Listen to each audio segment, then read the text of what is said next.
नमस्कार, मैं हूं आपका इंद्रजीत मानसरोवर आईएएस में आपका स्वागत है।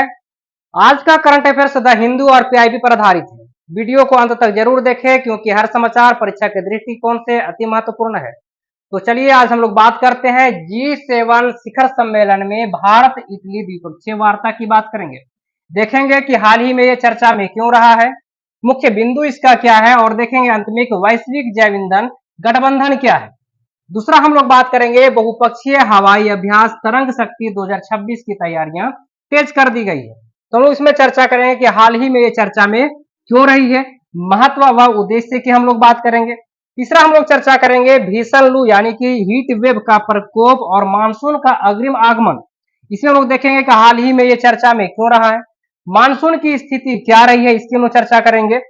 चौथे नंबर पर हम देखेंगे कि डिजिटल इंडिया भाषणी प्लेटफॉर्म का राष्ट्रव्यापी विस्तार किया जा रहा है। तो ये हाल ही में ये चर्चा में क्यों रहा है, इसका मुख्य उद्देश्य क्या है, तो एक एक करके हम लोग समझेंगे, एक एक करके हम लोग बात करेंगे। तो बात करते हैं हम लोग G7 शिखर सम्मेलन में भारत इटली द्विपक्षीय वार्ता, ये चर्चा में क्यों रहा है। प्रधानमंत्री नरेंद्र मोदी ने G7 शिखर सम्मेलन के इतर इटली की प्रधानमंत्री जॉर्जिया मेलोनी के साथ एक अत्यंत महत्वपूर्ण द्विपक्षीय बैठक की। ये मुख्य बिंदु क्या था, दोनों नेताओं ने भारत इटली रणनीतिक साझेदारी को और मजबूत करने पर विस्तृत चर्चा की। इसके तहत रक्षा सहयोग, सुरक्षा, सैन्य उपकरणों के सह उत्पादन, डिजिटल पब्लिक इंफ्रास्ट्रक्चर अर्थात डीपीआई, स्वच्छ ऊर्जा और बायोफ्यूल्स यानी कि जैव ईंधन पर विशेष ध्यान केंद्रित किया गया। अब यहां हम लोग बात करेंगे वैश्विक जैव ईंधन गठबंधन यानी कि जीबीए की बात की हम लोग करेंगे। दोनों देशों ने वैश्विक स्तर पर ऊर्जा परिवर्तन को गति देने के लिए जीबीए के दायरे और प्रभाव का विस्तार करने के लिए अपनी साझा प्रतिबद्धता को दोहराई है। अब हम लोग बात करेंगे रक्षा एवं सुरक्षा की बात करेंगे, यानी कि बहुपक्षीय हवाई अभ्यास तरंग शक्ति 2026 की तैयारियां तेज कर दी गई है।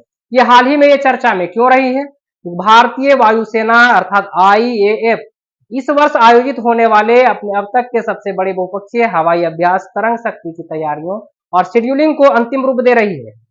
तो इसका कुछ ना कुछ एक उद्देश्य रहा होगा, अपनी एक इंपोर्टेंस ही रही होगी। तो इस युद्धाभ्यास में दुनिया की कई प्रमुख महाशक्तियां और भारत के मित्र देश अपने अत्याधुनिक लड़ाकू विमानों और रणनीतिक संपत्तियों के साथ हिस्सा लेंगे।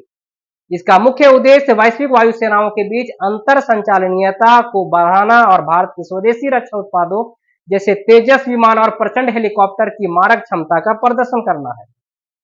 अब हम लोग बात करेंगे हीट वेव यानी कि भीषण लू का प्रकोप और मानसून का अग्रिम आगमन क्यों, यानी चर्चा में ये क्यों रहा है। तो भारतीय मौसम विज्ञान विभाग ने उत्तर और मध्य भारत के एक बड़े हिस्से विशेष रूप से उत्तर प्रदेश, बिहार, झारखंड और दिल्ली के लिए भीषण लू का रेड अलर्ट जारी किया है।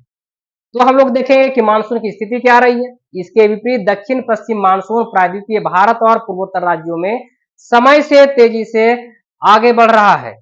मौसम वैज्ञानिकों के अनुसार एक ही समय में चरम गर्मी और भारी क्षेत्रीय बारिश का यह विरोधाभासी भूगोल बदलते वैश्विक जलवायु पैटर्न और सक्रिय पश्चिमी विक्षोभों के मिले जुले प्रभाव का कारण देखा जा रहा है।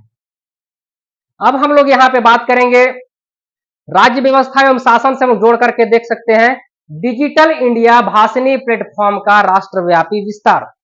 देखेंगे कि हाल ही में यह चर्चा में क्यों रहा है।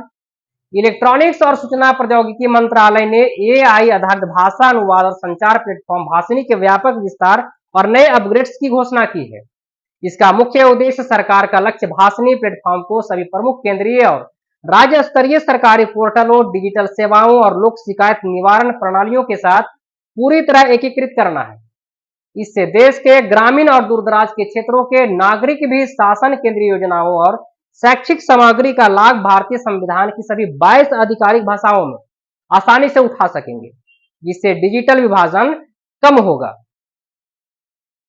अब हम लोग बात करेंगे प्रधानमंत्री मत्स्य संपदा योजना के तहत अंतर्देशीय मत्स्य पालन में प्रगति। तो देखेंगे कि हाल ही में यह चर्चा में क्यों रहा है। मत्स्य पालन, पशुपालन और डेयरी मंत्रालय द्वारा जारी नवीनतम प्रगति रिपोर्ट में देश के अंतर्देशीय मत्स्य उत्पादन में उल्लेखनीय वृद्धि दर्ज की गई है। इसमें केज कल्चर अर्थात पिंजरा पालन और रिसर्कुलेटरी एक्वाकल्चर सिस्टम जैसे आधुनिक तकनीकों के सफल क्रियान्वयन को मुख्य कारण बताया गया है। विशेष ध्यान रखने वाली बात यह है कि नीली क्रांति के उद्देश्यों के तहत विशेष रूप से भूमि से घिरे राज्यों जैसे झारखंड, बिहार और मध्य प्रदेश में जलाशय मत्स्य पालन को बढ़ावा देने और ग्रामीण आजीविका को सुदृढ़ करने के लिए नए विशेष वित्तीय प्रोत्साहन और सब्सिडी पैकेज रोल आउट किए जा रहे हैं।